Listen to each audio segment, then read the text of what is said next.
मित्रों राम राम। मैं बंसी शास्त्री, हमारे काशी वैदिक ज्योतिष में आपका हार्दिक स्वागत है। दोस्तों भगवान श्री गणेश का नाम लेके हम कार्य को प्रारंभ करेंगे। आज हम जानेंगे दोस्तों पंचांग के 5 अंगों का नाम। दोस्तों आप जैसा कि जानते हैं कि पंचांग के अंग भी होते हैं और उस पंचांग के अंग के अनुसार ही सभी कार्य होते हैं। ठीक है दोस्तों, तो वो पंचांग का जो अंग है उस अंग के बारे में हम जानते हैं और बहुत ही महत्वपूर्ण अंग है वो, उसके बारे में आज हम चर्चा करेंगे दोस्तों। तो दोस्तों पहला जो है यहाँ पर मैं लिख लेता हूँ नोट बराबर। आज हम जानने वाले हैं जाने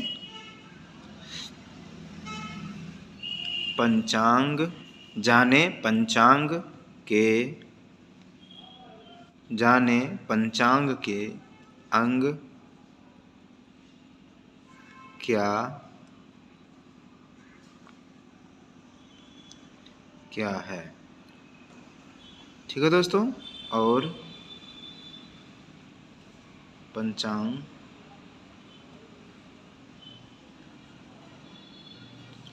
पांच अंगों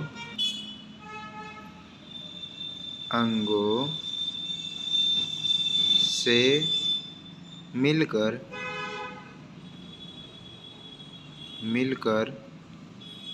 बना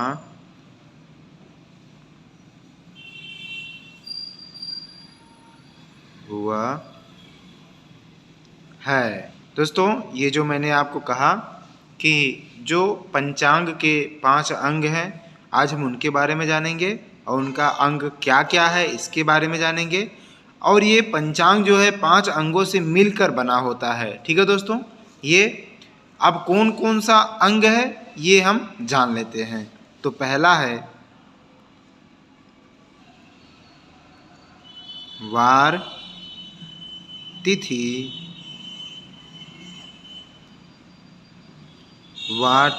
करण, योग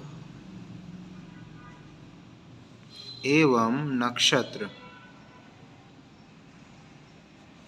ये जो है 1 2 3 4 5, यहाँ पर 3 लिख दे रहा हूँ, यहाँ पर 4 लिख दे रहा हूँ, यहाँ पे 5 लिख दे रहा हूँ। ठीक है दोस्तों, यहाँ पे इसके नीचे 1 लिख दे रहा हूँ। ठीक है, यहाँ पर देखिए 5 अंग दोस्तों आपको मिल गया।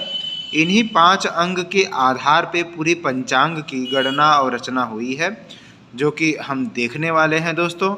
अब हम जानेंगे कि जो वार होता है, जो वार कौन कौन सा वार होता है। 7 वार होते हैं। पहला रविवार, सोमवार, दूसरा सोमवार, तीसरा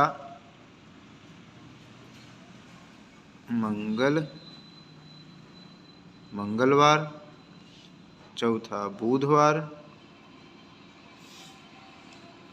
पांचवा गुरुवार, छठा शुक्रवार, 7वां शनिवार। दोस्तों ये 7 वार हो गए। एक अंग तो ये हो गया जो वार हो गया। अब जो है दूसरा जो हमने बताया तिथि, तो अब हम जानेंगे तिथि के बारे में।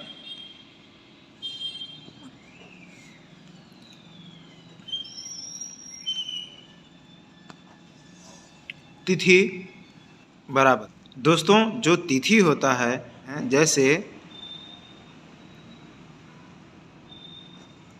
अंग्रेजी के कैलेंडर में तारीख होता है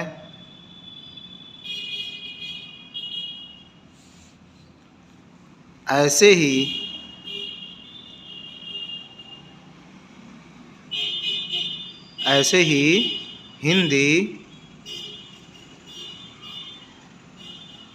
हिंदी कैलेंडर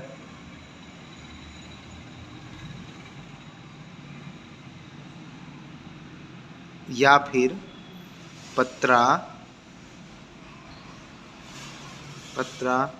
या पंचांग भी कह सकते हैं में तिथि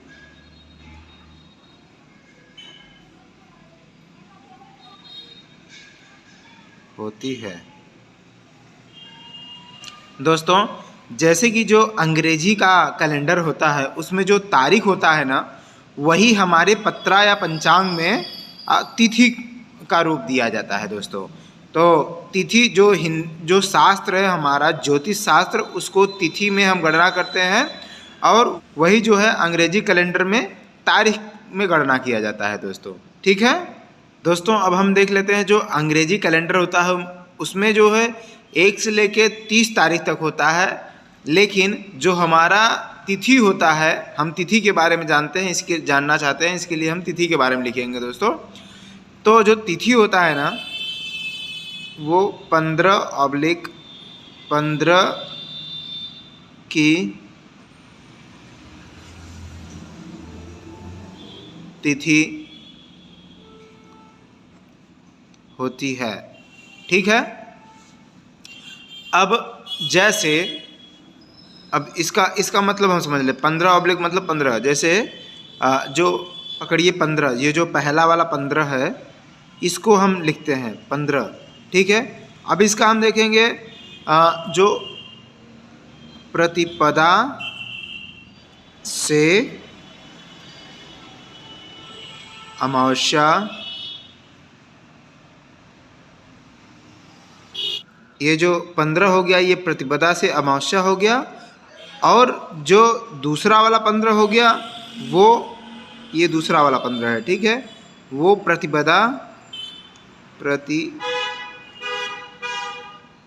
प्रतिपदा से पूर्णिमा, ये हो गया 2, मतलब पहला वाला ये हो गया, दूसरा वाला ये हो गया। ठीक है, यही पूरे महीने का काम कर जाता है। 15 30 हो गया। ठीक है, तो प्रतिपदा से अमावस्या 15 दिन और प्रतिपदा से पूर्णिमा 15 दिन, अर्थात 30 दिन हो गया। ठीक है, तो कुल 30 तिथि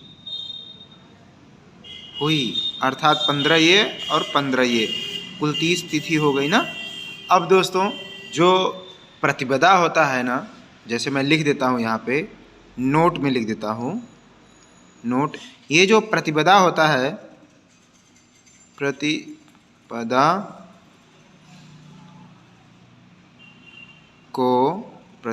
को प्रथम तिथि बोलते हैं। प्रतिपदा को प्रथम तिथि बोलते हैं। ठीक है, अब जो है एक तिथि पर चंद्रमा 12 डिग्री चलता है। एक तिथि पर चंद्रमा 12 डिग्री चलता है। एक तिथि पर चंद्रमा 12 डिग्री चलता है। ठीक है दोस्तों, अब दोस्तों अगले चैप्टर में हम समझेंगे कि जो चंद्रमा होता है वो हर तिथि पर, जैसे प्रतिपदा, द्वितीया, तृतीया, चतुर्थी, पंचमी, षष्ठी, सप्तमी, अष्टमी, नवमी, दसवीं, एकादशी, द्वादशी, त्रयोदशी, चतुर्दशी और पूर्णिमा के बाद भी अमावस्या आता है। ठीक है दोस्तों, तो जो डिग्री चलती है, डिग्री का चालन कैसे होता है वो हम समझेंगे। ठीक है दोस्तों, तो हम जो है पूर्णिमा और अमावस्या तक की डिग्री हम जो है कल समझेंगे। तो आज तक का वीडियो यहीं तक, क्योंकि ज़्यादा हो जाएगा तो दोस्तों समझ में नहीं आएगा। इसके लिए आज का वीडियो यहीं तक समझते हैं। धन्यवाद दोस्तों। अगर आप हमारे वीडियो में बिल्कुल नए हैं तो इसे लाइक और सब्सक्राइब करके शेयर जरूर कर दीजिएगा, बेल आइकन घंटी प्रेस कर दीजिए जैसे कि नोटिफिकेशन आपको मिलता रहे। धन्यवाद। आपका दिन शुभ हो। राधे राधे।